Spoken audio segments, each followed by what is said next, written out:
I wanna know ya. Cameroon, Guinea-Bissau, Sierra Leone, gotta let me show ya. Nigeria, Bioko Island, Liberia, I wanna know ya. Cameroon, Guinea-Bissau, Sierra Leone, gotta let me show ya. Nigeria, Bioko Island, Liberia, I wanna know ya.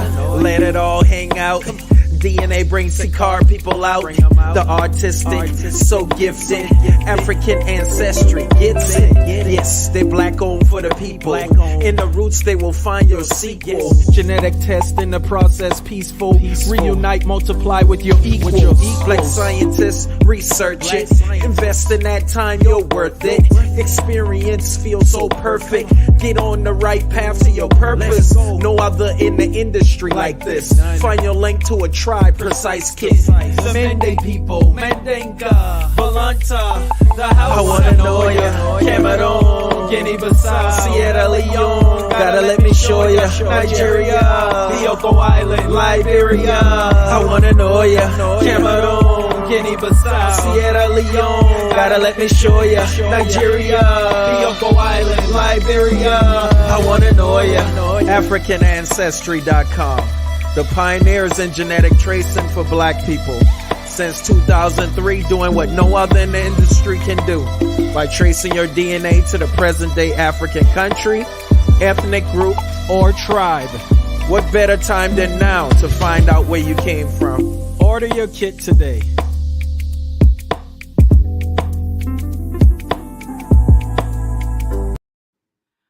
What's up, y'all? How are you doing tonight? Is it just me, or do you want the music to keep playing? I hate turning off the music. I'm back here doing like this. I want to get my groove on through the whole show. Good evening. Good evening. It's Wednesday, January 13th. We're in a new year, everybody. Thank you for being here. I see everybody. Menelik's here. Kamisha Ra, Ronnie, Nikki T's in the house. Hey, Rashida. Plachette's representing for the New Orleans crew. Hey, Avanti. Avanti, did you get your gift? Let me know if you got, or your, not your gift, but your prize. I sent it myself finally, so hopefully you got it. We got Blind Guy, his wife, their life. Welcome. Welcome to all of you all. Thank you for being here. Mary Smith. Hey, Mary. So I'm Dr. Gina Page, president and co-founder of AfricanAncestry.com. I'm going to take these off for a second. We're the pioneers of genetic ancestry tracing for Black people across the world. And we've been doing this for 18 years, y'all. Next month, February, is our 18th anniversary. So before there was any ancestry, anything, any 23 and anything, there was AfricanAncestry.com. We are straight FUBU over here. We are for us, by us, for the youngins who don't know what that means. We are Black led. We are Black funded. We are the only company with Black scientists. We use as many Black suppliers and vendors as we possibly can. We're all Black everything all day. We don't need Black History Month. We don't need Black Business Month. We don't need any of those things. We don't need Kwanzaa to call out our accomplishments and our commitment to the Black community, because we do it every day, all day. That's just how we roll. And I love this time of the week when I get to reconnect with everybody. Avanti, okay, so Avanti won a prize some time ago. Avanti, I put it in the mail. I'm going to send you the tracking number. I just got some Verizon correspondence for Christmas. So I don't know about you guys, but the mail has been cray. Hey, Juanita Nesbitt, King Joseph's in the house, Charles Murphy. All right. So I just want to make sure that you guys are paying attention. Do you know what we're talking about tonight? Type in the comments if you know what we're going to be talking about tonight. Hey, Yvonne, good to see you. Beverly's in the house. Marcus Stone, shout out to Marcus Stone. Marcus was the catalyst for the African Ancestry theme song that I jam to every week. So shout out to you, Marcus Stone. Ramona's here, Cara. I want to know if you guys are ready. So, you know, in that theme song, we talk about Black scientists. You know it.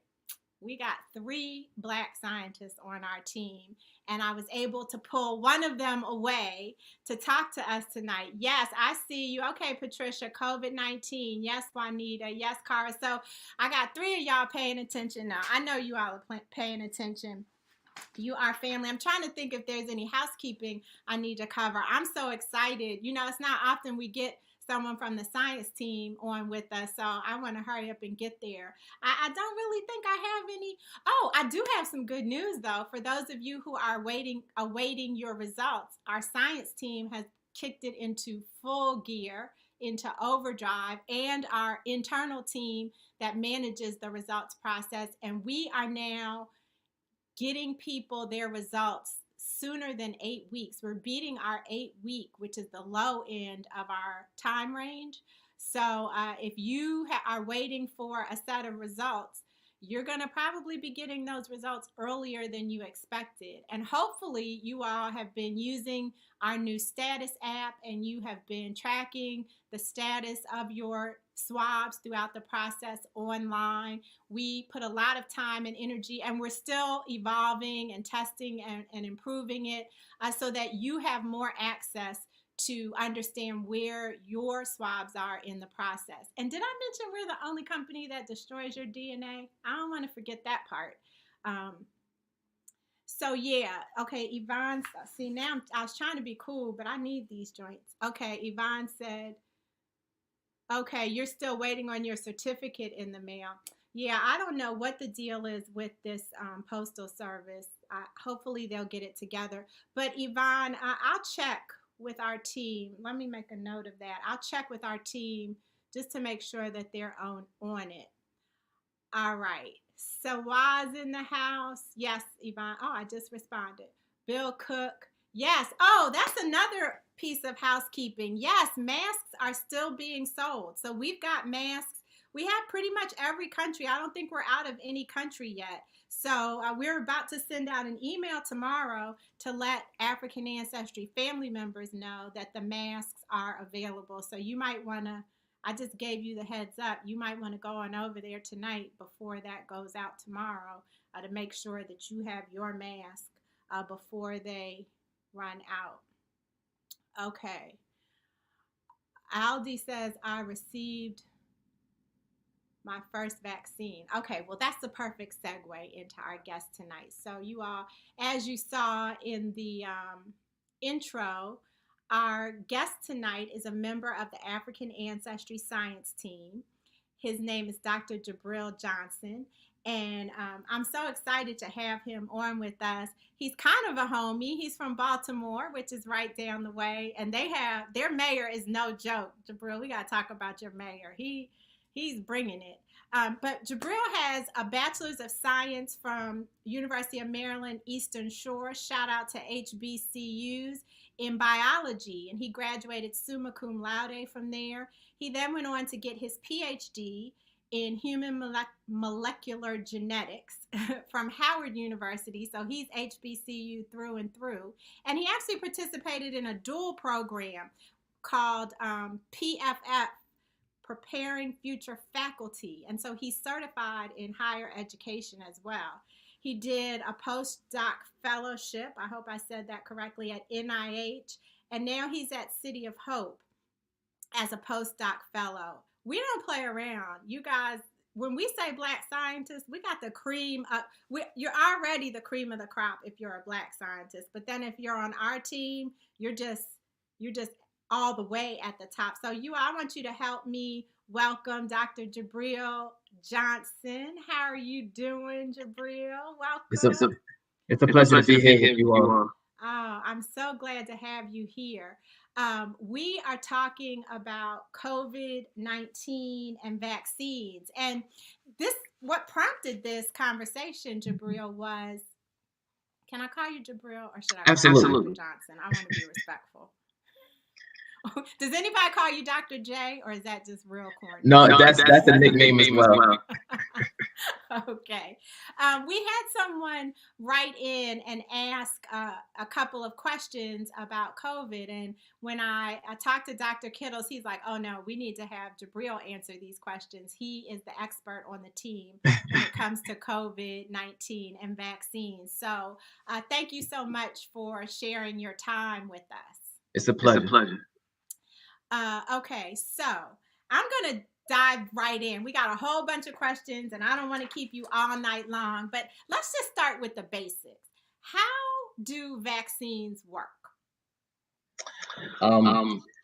So long story short, regardless if it's new technology or the older technology that you're familiar with, vaccines are just simply mimicking the natural way that the body faces a foreign invader, whether bacteria or viruses, and mounts an immune response, and also allows the body to remember and recall the infection so they can fight it at a later date if ever it comes into contact with it.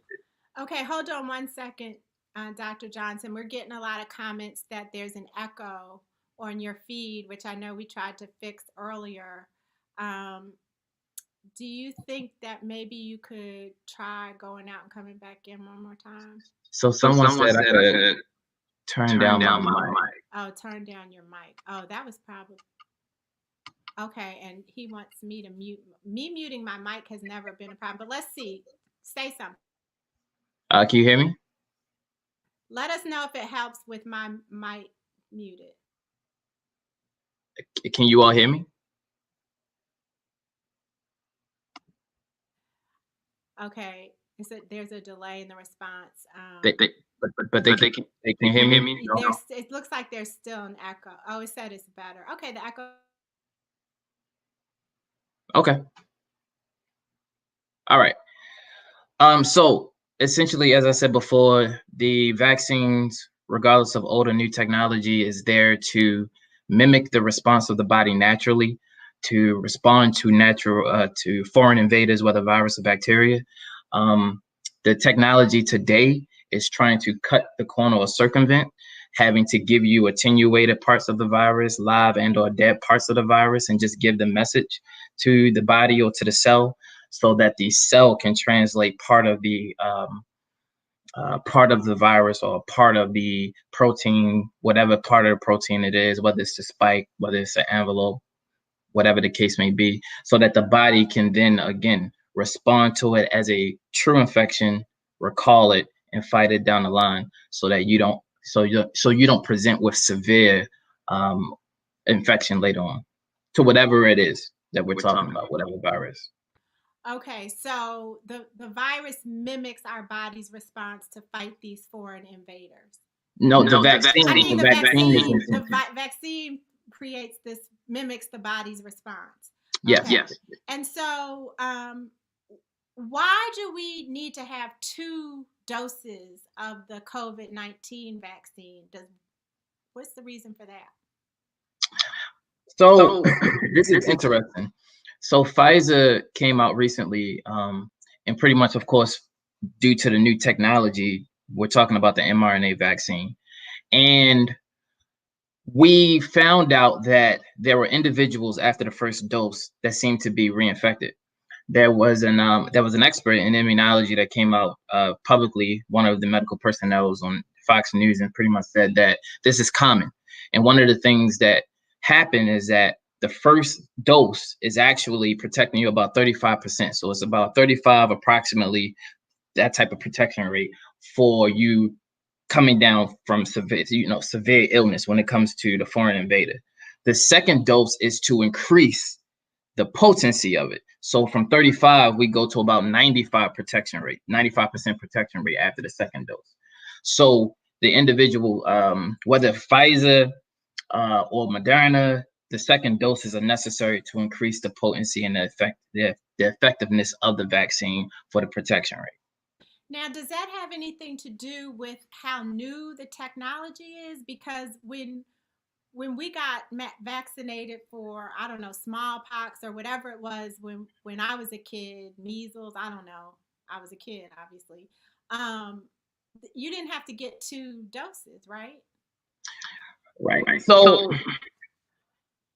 this stands true when it comes to the different vaccines that we've had throughout the past. As I said before, not all of the vaccines that we've had in the past and that which we have now were created the same. Some were more effective at 1 dose, some being more effective at 2. So we are just in a situation, in addition to the new technology that we have, where 2 vaccinations are necessary to get to that 95% protective rate, as we talked about. Okay. So and these questions a lot of these questions came from the African Ancestry online community. So I don't want to take credit for the good questions. But now, how we know that there are 3 vaccines. There's one from Moderna, one from Pfizer, and one from AstraZeneca, correct? Right. There's more. Are there more? Absolutely. Okay. But these are the 3. Are there more than 3 that are being given out right now, prescribed right now? Well, so Pfizer and Moderna are being used for emergency use at the moment. AstraZeneca still has some data that they need to pull from their clinical trial phase 1 and phase 2 to show that their vaccine is actually the effective rate necessary for emergency use. However, at the moment, Moderna and Pfizer. Okay. So you still have AstraZeneca, you have Novavax, you have Johnson & Johnson coming out. There's several companies. Okay, that was my fault, Edie. So then, Britain has a very good question. What is the difference in getting the vaccine to mimic the body's response and actually getting whatever virus it is and letting our bodies respond naturally? Right, that's a good question.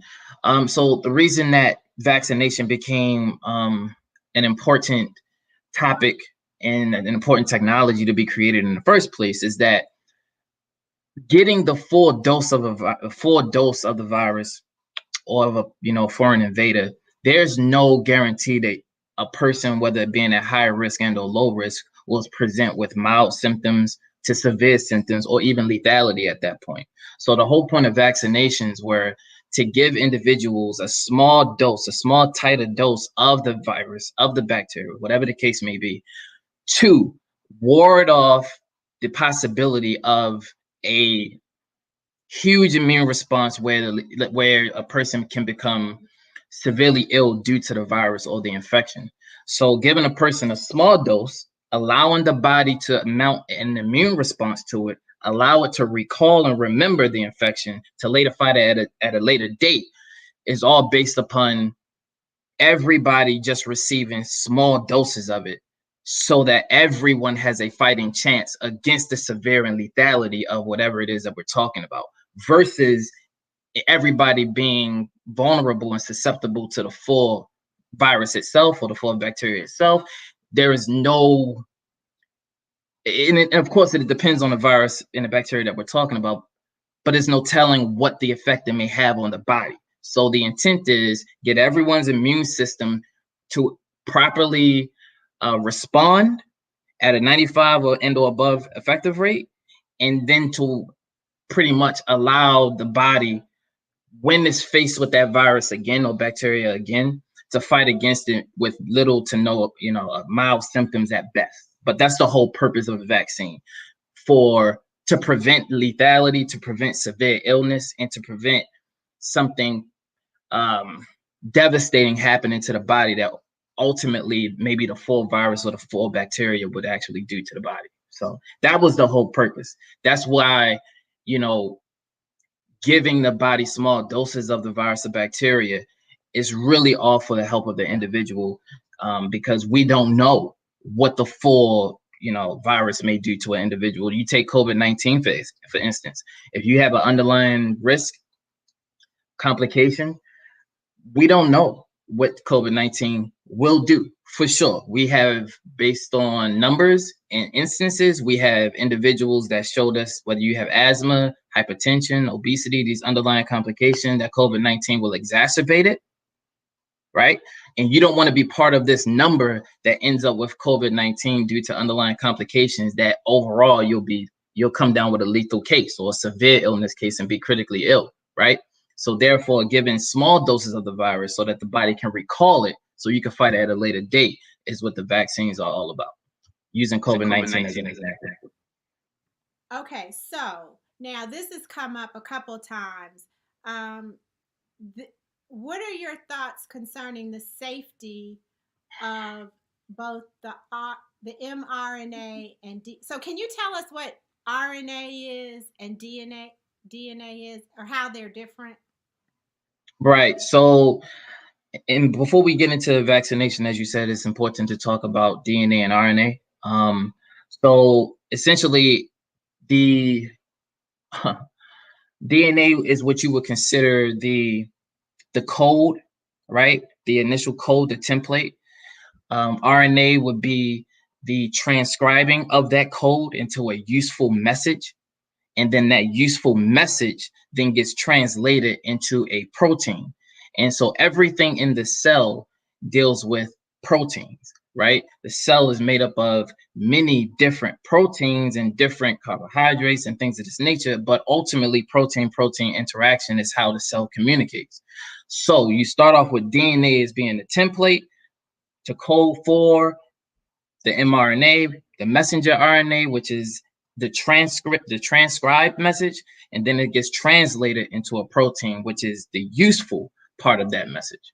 And so with mRNA vaccines, the intended use is that we give a synthetic message to the cell and utilize the machinery that's already there to translate whatever message that is. In this case, it's the spike region of the coronavirus. Translate that region so that the cell recognizes this protein as being foreign. It then gets chewed up by macrophages, and therefore this macrophage takes that protein or parts of that protein and presents it on the membrane, and then that initiates what we call adaptive immunity response. And this is where you start getting the white blood cell count go up, and the body starts to recall, oh, this is foreign, this is part of this virus. If we ever see this protein again on this, on this virus or whatever the case is, we'll destroy it. And that's what adaptive immunity is, and that's what the mRNA message is supposed to translate for the spike protein to give that to initiate that response. So then, does it affect? Does having an mRNA, and these COVID vaccines right now are mRNA, correct? Say that one more time. The COVID vaccines currently are mRNA, correct? So Pfizer and Moderna is. AstraZeneca and Johnson & Johnson, they are utilizing a different vector, and they are using adenoviruses, adenoviral vector, and they're using DNA. So Pfizer and Moderna is using mRNA and a lipo nanoparticle, and Johnson & Johnson, AstraZeneca, and the rest of these individuals, or some of them, are utilizing DNA and an adenoviral vector. And we could get into that, later on. That sounds scary. But I do want to ask, so when the vaccine, so with the mRNA vaccine, does it affect, should we be concerned about its impact, since it's a synthetic mRNA, should we be concerned with its impact on our own natural mRNA? No. Pfizer and the scientists behind the technology ensured, and due to, again, and let me make something clear as I say this may be new as far as the vaccination is concerned, but this technology isn't new in regard to how much time and effort has gone into creating and designing the experimentation process, and therefore the science is solid. It's just that the vaccination aspect of it and utilizing it for this reason may be new. So I use that to segue into my next point, that essentially there isn't a concern regarding whether the mRNA would have an impact on our RNA or mRNA rather, due to the fact that in the synthetic code, they actually take out a nuclear localizing signal. And maybe this is too technical for some, but it's important to say this. But there is uh, a lacking of a nuclear localizing signal, which specifically makes this mRNA enable to be taken into the nucleus. Therefore, in that being the case, it stays in the cytoplasm, where it is then targeted for a ribosome to translate into a protein. And for those that don't know, RNA and DNA is only in the nucleus. It is not in the cytoplasm. The mRNA and that which is translated to, for a protein, that's found in the cytoplasm. So to answer your question directly, it is without that nuclear localizing signaling that they've made sure isn't there, there's no way for that molecule and or synthetic, transcript to be found in the nucleus. It'll stay in the cytoplasm, find its way to a ribosome. A ribosome will translate it to the spike protein that we talked about, and the initiation will begin in the cytoplasm. So forth. Okay, I got that actually. Wendy, that was, you were one of the people that asked that question. So I hope that was helpful, that response. So the burning question on many people's minds, Jabril, is have you taken the vaccine? Are you going to take one? And if you have any children, are you going to allow them to take it? So to answer your question, all of them, no, I haven't taken it. The reason being is because I'm just a different kind of scientist where I focus more on treatment. And in my case, I'm actually familiar with interferon, and I'm looking to see how the treatments evolve over time and so forth and so on. So in addition to why I haven't taken it is because I'm still looking at the data that's coming out regarding these other trials, regarding which technique and or technology may be best. As I said before, Pfizer and Moderna may be using mRNA. AstraZeneca and Johnson & Johnson are trying to show that adenoviral vectors may be better. And so Novavax is another company that's trying to show that using the protein itself, the spike protein itself, may be better than using, mRNA and DNA. So the data is still rolling out. I'm still doing my best and my due diligence to make sure that everything that I consider to be on my checklist to be safe and effective are checked off. And there's just too much data rolling around for me to just jump into one pool to say one is more effective than the next. So hopefully that answered the question. Oh, and my children, like if I had children. So at this point, both Pfizer and Moderna agrees that children shouldn't be in the first wave of dealing with the vaccines. Just like they're talking about pregnant women shouldn't, take it due to the anaphylactic response or the allergic reactions that many are having. So right now, the ranges, I believe, and I want to make sure I'm quoting this correctly, we're talking about 16 to 18-year-olds and those within the 16 to about less than, I believe, 65 years of age, I believe. Yeah. So I believe that is the range that they're focusing on. That they're saying that is most safe and effective for. But anything below and above that range, they're pretty much stating, those aren't the real high risk groups to really work, look out for. So. Okay, we're getting a lot of comments. Thank you for an honest answer.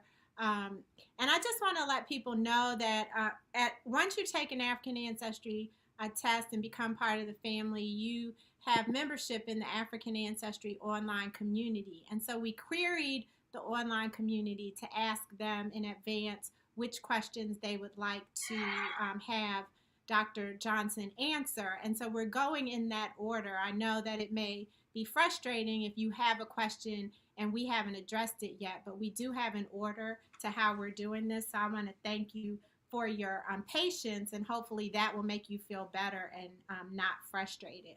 So we're all Black folks here, Jabril, right? And there are a lot of theories, positions,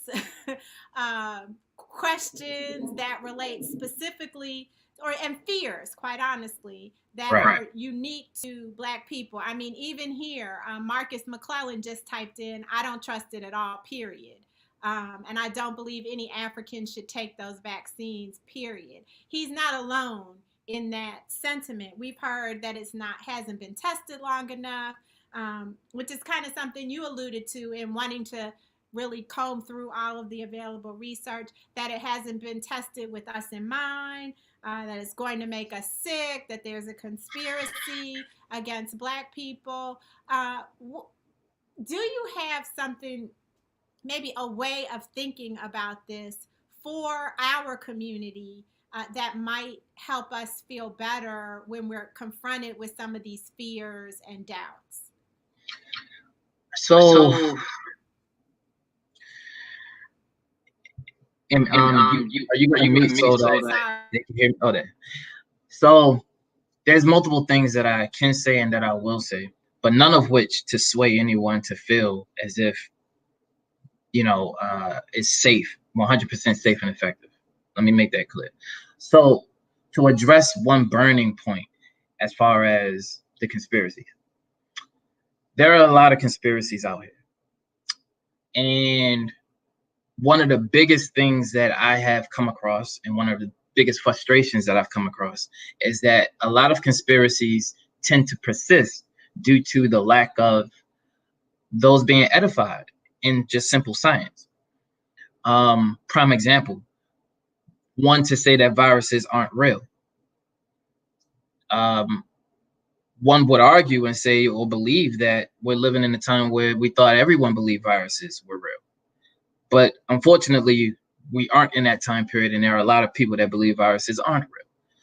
So to combat that, I would say edifying yourself and educating yourself in just simple bio 101 and understanding just simple science, how the cell works, what are viruses, what do they do, so forth and so on.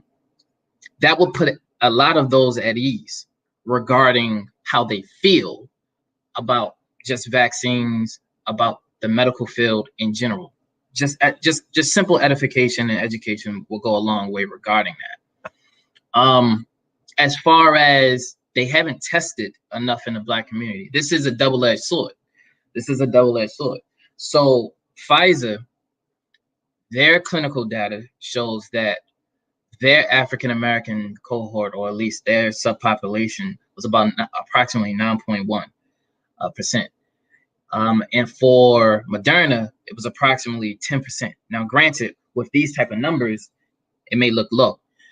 However, keep in mind that the total N, we're talking about 40,000. 40,000 people for Pfizer and about 30,000 for Moderna. So with that type of, percentage, that combats the idea that they did the testing without us in mind. Now, what it does support is that it wasn't enough of us to feel safe in regarding the data that's being brought forth. And that's a different notion altogether. But to say that it hasn't been tested in us or it hasn't been investigated with us in mind is a conspiracy in itself. Because again, we're talking about numbers here. Women lie, men lie, numbers don't. So the reality is that we do have a portion of us that were tested in these clinical trials. Now, I can argue and say that it's not enough.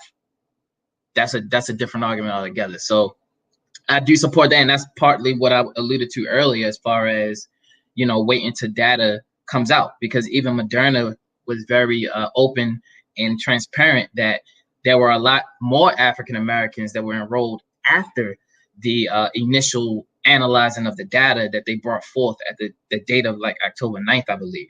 So with all this being said, yes, there may not have been enough African Americans involved, but then here's that double-edged sword that I was talking about. Not enough of us trust the medical system enough to even be enrolled. So on one hand, we say that we're not thought about regarding these trials. And then on the other hand, we say that we're not going to go to them anyway. So what we're left with are clinical trials and data that only supports the majority. And the majority of the population is indeed, European Americans, and the second majority would be Asian Americans. So keeping that in mind, just make sure that your doubt and your unwillingness or uneasiness regarding the topic is also tied to, are you one of those that are a willing participant in the clinical trials? If you were asked, would you go?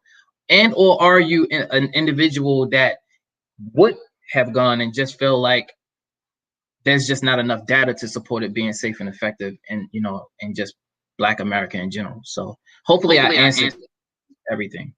Yeah, no, that's helpful. We just want to get your perspective. And so one of the things that has come up a lot in the chat and is the idea of natural healing and herbal remedies. I have a friend who said she is going to take the vaccine, and then she's going to she'd rather detox from the vaccine than have to heal from COVID-19. So I'm curious, can you detox from a vaccine, first of all? And is there any research that you could share with us, or that you could point us in the direction of, around a more holistic approach to fighting the virus? So I'll answer the first question and say that, can you detox from a vaccine?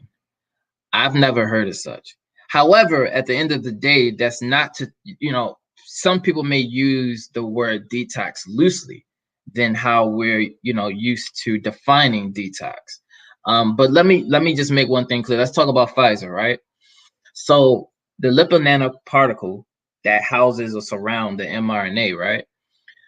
So it takes about, and this is again data that they put out and been transparent about.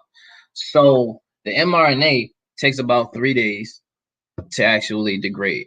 And it's, well, so let me make sure I get this right. It takes about 24 hours for it to degrade the RNA transcript.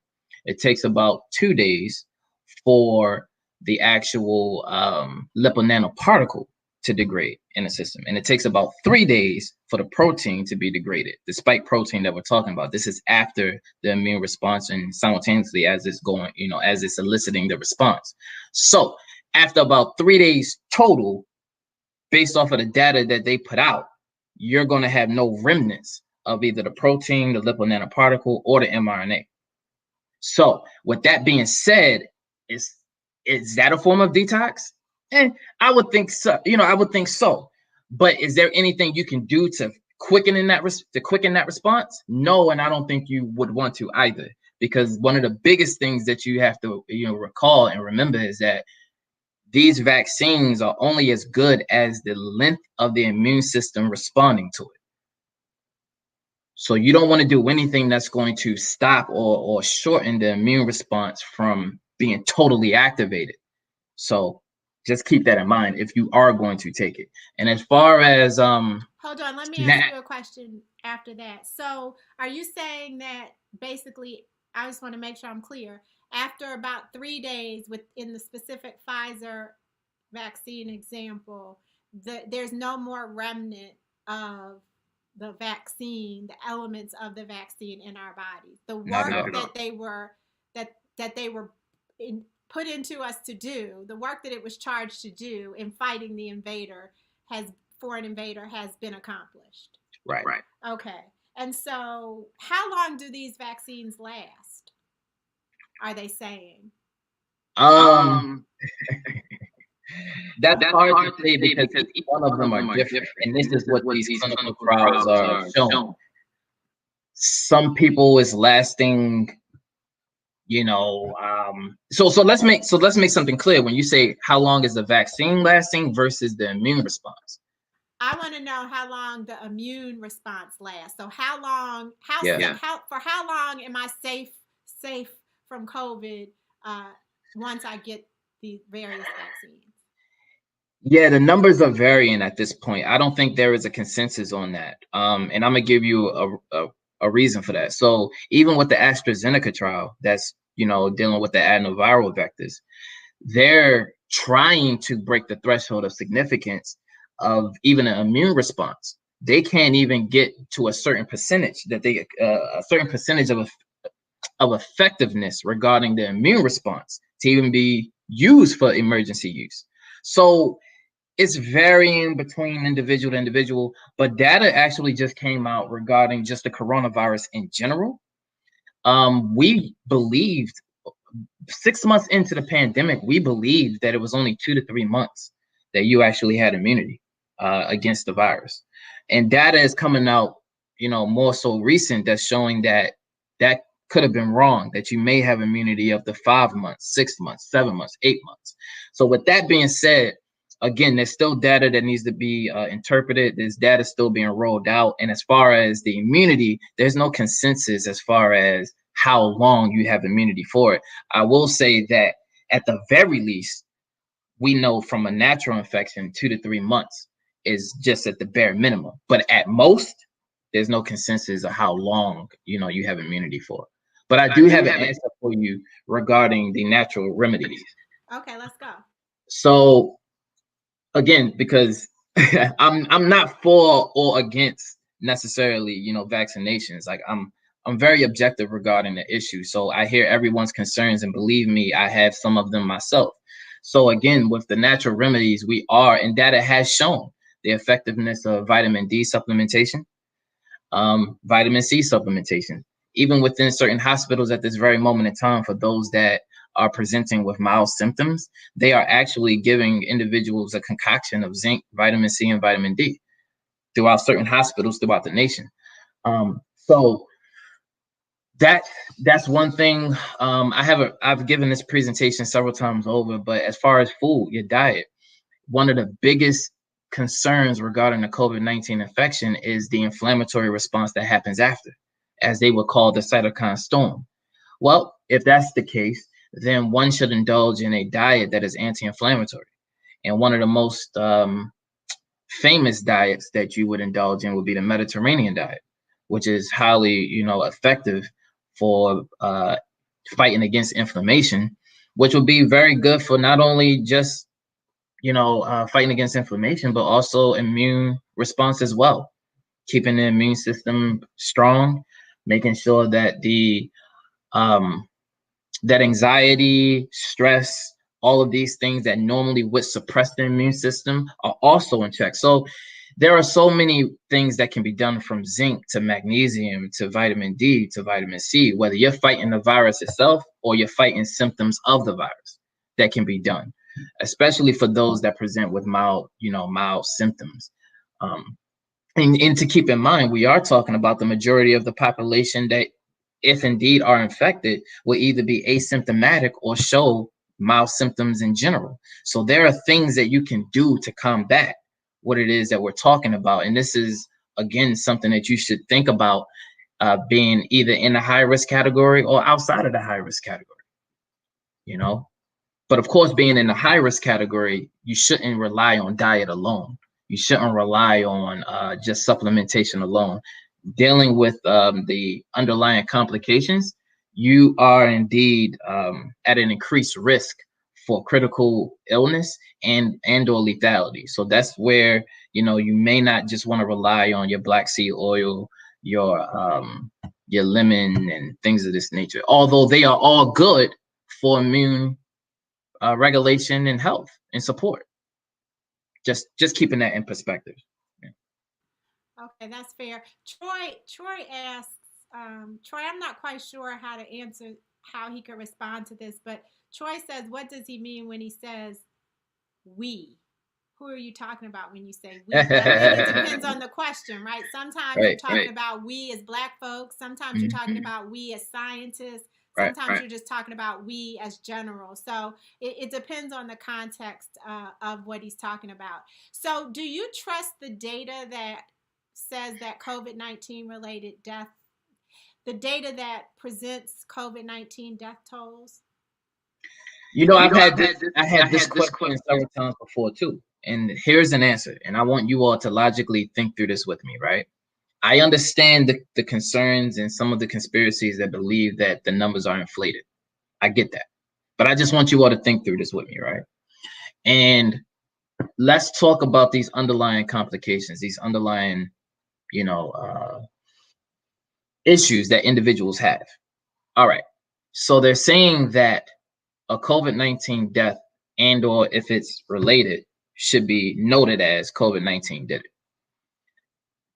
Do you know how difficult it is to determine a death from a virus and or an infection if indeed the virus is actually exacerbating the effects of the underlying complication that you're talking about? I mean, I want you all to think with me, right? So let's take asthma, for instance. Asthma. Or for those that have asthma, have done a great job in reducing critical issues. You keep your inhalers, you make sure that you talk to your doctor, you have your nebulizer, you have everything that you need, right? Until you have a situation where a virus has the capabilities of attacking the lungs. So if you so happen to die, is it easy to say that you died from an asthma attack? Or is it difficult because you can't tease out the fact that COVID-19 attacks the lungs or has the ability to cause chronic inflammation in the lungs, and therefore you dying with it could have been COVID-19 related. So with that being said, it's the same thing with every other underlying condition that we're talking about: hypertension, kidney failure, for those that have asthma, for those that have there's so many underlying conditions to be had that this virus just has the ability to exacerbate the effects of. So let me ask you this. Sorry to interrupt, but right on that point. So if you do have an underlying condition, let's say like Ramona is asking, or Nicole asked earlier, breast cancer with lung damage from radiation, or COPD, or allergies, what are you seeing? You can't, I'm sorry for shaking this. What is your perspective? Granted that you're not diagnosing anything here. I'm just asking your perspective on, are those people better off taking the chance and taking the vaccine? That's a good question. That's a good question. I feel as if you're in that high risk category, all data, most scientists, most physicians will say you're better off taking the vaccine. Finding which vaccine to take, would be the thing to think about after the fact. But whether you should take one or not, being in that high risk category, already suffering from an underlying condition that's chronic, absolutely. That goes without saying, only because one would argue and say, if you have a virus that has the ability to attack a myriad of different cells, from gastrointestinal, heart, lung, brain, so forth and so on, then you're not sure what it's going to do to you in already an immune compromised position. And that's the scary part of this whole situation. If you're already in an immune compromised position, you can't afford to put your body at risk to something that has the ability to exacerbate the effects of something you're already going through. That's something that you can't afford. So whether you're asking my perspective or not, data, science, and just logic alone tells us that the immune system being compromised, you can't afford to put yourself in that position. If already individuals have shown you or gone before you to have been in healthier conditions that have also been shown to be critically ill and or lethal regarding COVID-19 infections, I don't think that's something you should risk or chance. But then again, I wouldn't know the effects of what's going to happen to an individual if they're infected with COVID-19, just like they wouldn't know. The point is not putting yourself at risk for it. So I'm not here to sway one way or the other. I'm just saying that data supports, if you're already immune compromised, you shouldn't lean on the understanding of, I'm just going to focus on diet or supplementation to cure this. This is where you need to, think in the future as far as your own health and you putting yourself at risk for something else. Yeah, what you're saying is you have to do a risk analysis. And decide for yourself what makes the most sense. So Alexander has been persistent with this question, and I think you sort of touched on it, but he's asking, is the reason, I guess I can show these, is the reason for the accelerated ability to create the COVID-19 vaccine in such a short time because of all of the previous research of the SARS virus? Good question, but not entirely. So it goes back to what I said earlier about this technology may be new regarding the vaccine today for COVID-19, but this technology has been around for quite some time. The FDA didn't approve of it for cancer research that they were trying to get it involved in about maybe a decade ago. You see what I'm saying? So the technology has been around. It's just utilizing it for this purpose that has been considered new. To your point, as far as the research that was done on SARS, I mean, we can go back as far as 20 years ago. Even when we talk about the first outbreak of SARS in 2002, 2003, you may consider that to be the first time that they started doing research on SARS, but it wasn't. The reality is that the coronavirus has already, for some time research has been done on this for some time. And the reason being is because the bat population in Wuhan, and I'm not going too deep into this, but I just want to say that in Wuhan, they have always been concerned with a reservoir of viruses, such as the coronavirus, in their bat population that they feared was mutating at a high rate. That if ever it got out, or if ever it had the ability to infect humans, it would be of epidemic proportion or pandemic proportion. And so when you go and you scour the internet for research on SARS, you'll find research that dates back 30 plus years ago. It's been around, as far as 2002, 2003, the SARS outbreak that happened, we're talking about something major where it was new to the public. But make no mistake about it, even with MERS, and I'm not sure how many of you are familiar with MERS. MERS is Middle Eastern Respiratory Syndrome. It is a variation of the coronavirus. It's just another mutation that caused another epidemic. So researching the coronavirus, the mutations, has been done for quite some time. It's not the reason that this technology happened so quick, but it's part of it. It's part of it. The other part is the fact that this technology has been worked on and tried to be, and it was tried and true and perfected, or trying, they're trying to perfect it. Let's put it that way. They're trying to perfect it. But it was used for other diseases. Cancer was one of the first diseases that I can recall that this technology was trying to, that it was in support of and tried to be used for, but the FDA didn't approve of it at that time. So now that starts, if you start to think about it and understand it from that perspective, you could think of it now as, okay, well, for about a decade, they've been working on this. Now we're talking about something that is for emergency use. They've been working on it for some time. This isn't new. This isn't new at all. It sounds like when they say that a new artist, someone who's been in the game for 10 years and years, but then one day they hit it big. They're not an overnight sensation. They've been applying and working their craft all these years. It just so happens that this was their moment.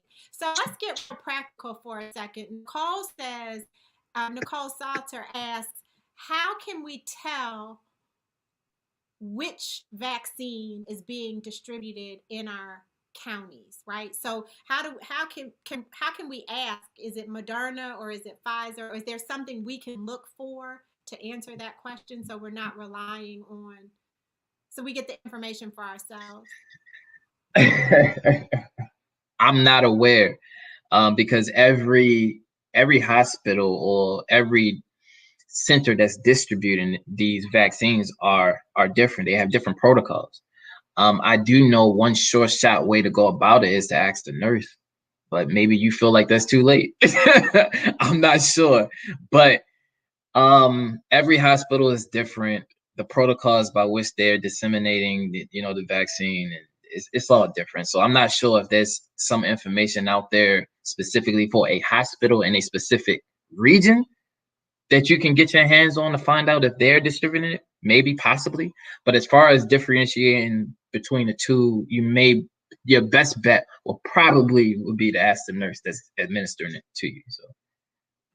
Okay, yeah, and I guess you could call in advance and ask the hospital. Exactly. If they know, if they can tell you. Yeah, because some hospitals may only have Pfizer. Some may have Pfizer and Moderna, and one will tell you this is all we have, and the other one may push for something. If you ask them for the other one, they may say, yeah, we have the other one here. So it's really all dependent upon how you inquire, who you inquire to, and like I said, call in advance the nurse, the one administering, but definitely be able to tell you. Should be able to tell you. We've learned a lot from you tonight, Jabril. There's one final question that was asked that I didn't ask you, which is, now that you, and so now I know a little bit more. If we assume that best case, based on what we know right now, the vaccine or the efficacy of, I don't know the right language, but that it lasts for 6 months, it keeps us protected for 6 months. Can you get, does that mean that at the end of that time you could get COVID, you could contract the virus again? Of course. Well, after immunity, and this is just dealing with adaptive immunity in general, there's only a time frame, a certain time frame by which antibodies against any foreign invader will last. Nothing is, permanent.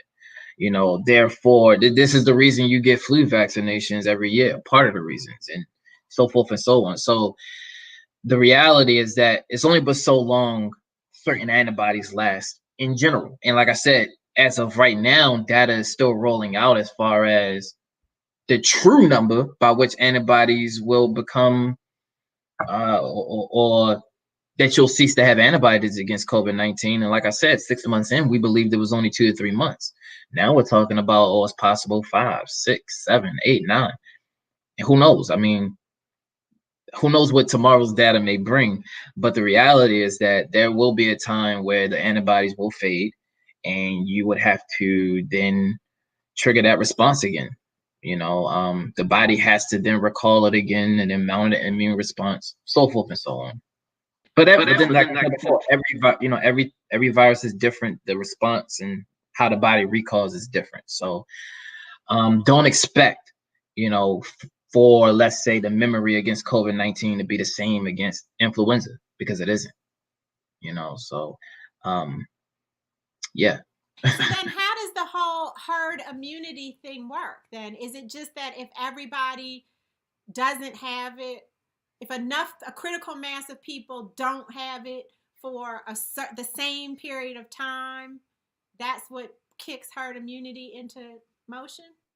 Right. So, and you're really talking about the majority or greater than the majority of the population being infected and having an immune response or antibodies for it, or against it rather, and protecting those or the smaller population that didn't get affected, right? And therefore the majority or greater than majority will have the protection for not only themselves, but also those that didn't get infected. The interesting aspect of it is, really from an epidemiological standpoint, the virus or the effects of it somewhat diminishing its effect in the nation or the community or the environment. Similar to what happened in New Zealand. So New Zealand used the terminology that we kicked COVID-19 out, or it's no longer here. And they only use that terminology due to the fact that with all of the quarantining, with all of the, strict regulations that they had, in addition to the treatments and so forth and so on, they reached a number wherein the cases not only died down, but also the risk for anyone to be infected decreased too. So if that number decreases to a level of, close to zero, if ever there's a possibility of such, then really at the end of the day, that's what you would call herd immunity. That's kind of the response that you're looking for. You're looking for the situation wherein you don't even see the virus anymore. Like it's there, but you don't even see the effects of it anymore. That's what really herd immunity is about. New Zealand was really one of the only nations that I saw or read that had even some positive data regarding it, but they didn't go for herd immunity. There was really only one nation that I saw or read that went for herd immunity, and it didn't go so well, and that was Sweden. So initially it looked like they were flattening the curve, but as time went on, there was an article that was published that said that somebody needs to be investigated who okayed this idea of herd immunity to be the protocol by which we underwent. So and that's what Dr. Fauci is arguing against, that because America is so big, the amount of people that we have, you can't really put the amount of restrictions and regulations that New Zealand put on their population. So how would herd immunity really translate to a nation of this size without some real detrimental effect to not only just, the economy or to the livelihoods of individuals, but ultimately to the nation as a whole? So that's what we're talking about. And I guess to answer your point directly, yes, there's a certain time period and time frame by which these antibodies are going to protect you against COVID-19, and this will assist and help in what herd immunity is really trying to accomplish. So I believe we're talking about 70%. 70% will either had to have been infected, had the vaccine, and have immunity against it. And you're talking about the 30% that's either one didn't get it, two refuse to get the vaccine, or whatever the case is. But that threshold has to be reached for herd immunity to ever be accomplished. Look, we hit 8:00. This has been incredible. I think the main takeaways for me, Jabril, and I appreciate you educating us. That's the main takeaway, is that we have to learn. We have to ask the questions of reliable sources, and then, weigh the information, do some critical thinking, and listen to or not listen, but think through what you're being told and what you're researching, and make these decisions for yourself. The goal for this tonight was to answer some of your questions, not for Dr. Johnson he doesn't work for Pfizer, he doesn't work for Moderna. He is a researcher who is community based. He is for us, by us, with us, and all of that. And he's sharing his years of expertise and his intense research on the subject with us for information purposes only, not to lead you down one path or another. And Jabril, I think that takes a lot of courage, because Black folks can be tough. We got a tough audience sometimes. We're a beautiful people with such a diversity of perspectives. We are not a monolith, as we all know. And so I appreciate you being here and being honest about the fact that you haven't taken the vaccine. You want to do more research, or that people who are immune compromised should really do a risk analysis to decide, what it means to them to take this vaccine. There's so many other questions that we didn't get to, points of view that we didn't share, but we're not about to stay on the internet all night. So I would like to put you on the spot in front of everybody. Will you come back for a part 2 so we can keep talking about this? Absolutely. And as data comes out, I'll be more than happy to share, give you the abridged version of the data that's coming out and give you the interpretation. I'd love to. I didn't mute myself when you were saying that, but he said he'd come back, y'all, in case it was muffled or there was an echo. And I apologize for that. We'll work on that too, so that next time it'll be flawless. But I want to thank everybody who joined us. Thank you for engaging in the conversation. I know you were having your own conversations back and forth in the chat, and that's what we aim to do, is to create a space for a community to come together and talk about these things. And, if you're completely off base and you're being rude and disrespectful, then you will be taken off the space, which someone was tonight. But that's okay. We'll welcome you back next time, and let's just try and keep it, respectful. We are all experts in our respective areas. We're all professionals, and so we deserve to be treated as such. For all of you who are considering, everybody's like, yes, part 2, here for part 2. That's great. We will post in the online community, and we'll also post on our social media when we are doing the part 2. In the meanwhile, if you have any questions about African ancestry, if you haven't joined the family yet, please visit us at africanancestry.com and learn about our matriclan test and our patriclan test, so that we can help you to begin to transform the way you view yourself, your family, and the way you view Africa. Until we all meet again, may you be happy, May you be healthy and may you be whole. Jabril, thank you so much for being here. It's a pleasure being. And before I leave, I want to say this. To the question that I received earlier when he asked vaguely, who is the we? Who are the we that I that I refer to? Let's make one thing clear. Scientists are not myopic in our ideas and our thoughts. We are very different in how we view and perceive things. And as I stated before, as a disclaimer in all of the conversations that we've had, I'm not here to sway you one way or the other.